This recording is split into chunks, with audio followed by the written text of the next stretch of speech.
Hi everybody, and welcome back to Cyra Gets Fit. Today I want to talk about something really important, mental health. Specifically, my mental health struggles. Strategies I've used in the past and will be re-implementing into my life to help me cope.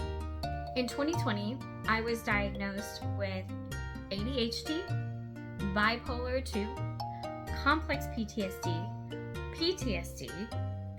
generalized anxiety, generalized depression, and I was told that I was on the autistic spectrum. These diagnoses have been a huge part of my journey.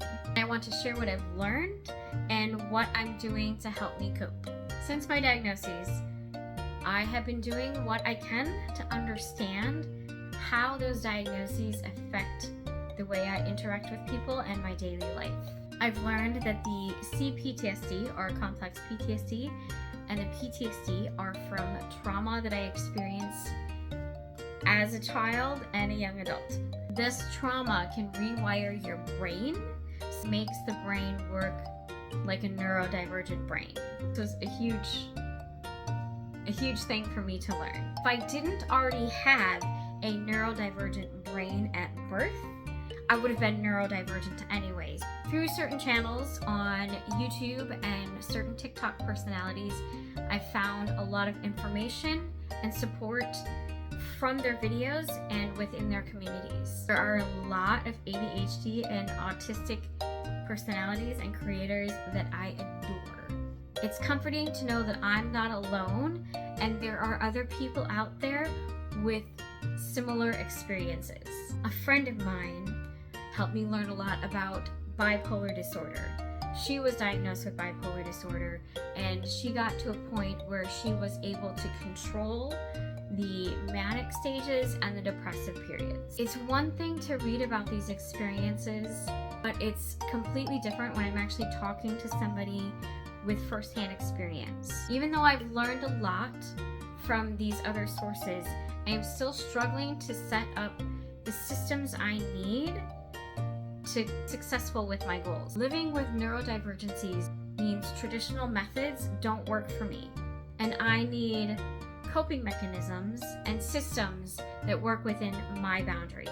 Some of the coping mechanisms that have worked for me in the past and that I will be re-implementing into my daily life.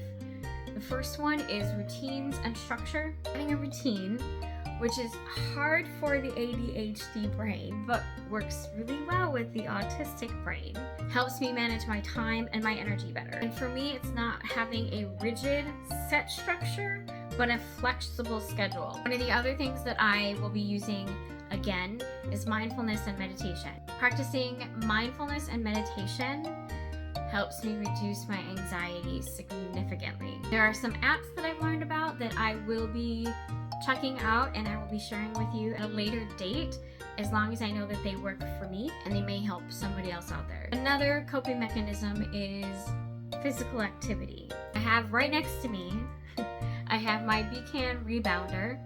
I purchased a Flybird vibrational plate. I have a mini stepper. I have a treadmill. I have a lot of different pieces of exercise equipment here, and as I establish my routine, part of my routine is going to include daily physical exercise. The exercise is not just for the physical activity, but it is also for mental health. Exercise releases endorphins in the body, which will help boost your mood. It also helps reduce stress. Journaling is something else that I will be incorporating again. I already started my gratitude journal, and I want to start another just daily journal, and I also want to start a manifestation journal. Writing down daily thoughts and feelings can help you process them in a healthier way. It allows you to track your progress. So it is also a great way of understanding patterns and triggers. One very important part for me is seeking professional help. Through a service local here in Arizona, I have actually contacted a therapist, and I will be starting regular therapy to help me with everything that's going on. I don't want to get into too much of it on this, but I've had a period of a lot of loss, a ridiculous amount of friends and family that have passed away. During this period, I'm also dealing with a lot of grief. Having the professional that I can talk to help give me other coping mechanisms is going to be very important for my overall mental health. Support networks is another important coping mechanism.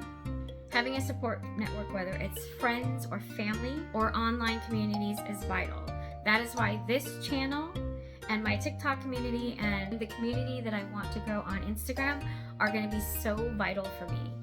Right now, as far as my family goes, I don't have a lot of people that are close to me where I am. The communities that I build around getting mentally fit and all the other types of fit are going to be vital for me. Sharing experiences and giving each other support within these communities is going to be so important. It's going to make a big difference. My journey with mental health is ongoing, and I'm constantly trying to learn and adapt. If you are struggling, know that you are not alone. There are resources and strategies that you can implement into your life to help you cope and get through it. Thank you for watching. Please share your thoughts in the comments below. Don't forget to like and subscribe and hit the notification bell for more content on my journey to get fit. Mentally, emotionally, physically, socially, spiritually, and financially. Take care. I will see you in the next video. Ta-ta for now.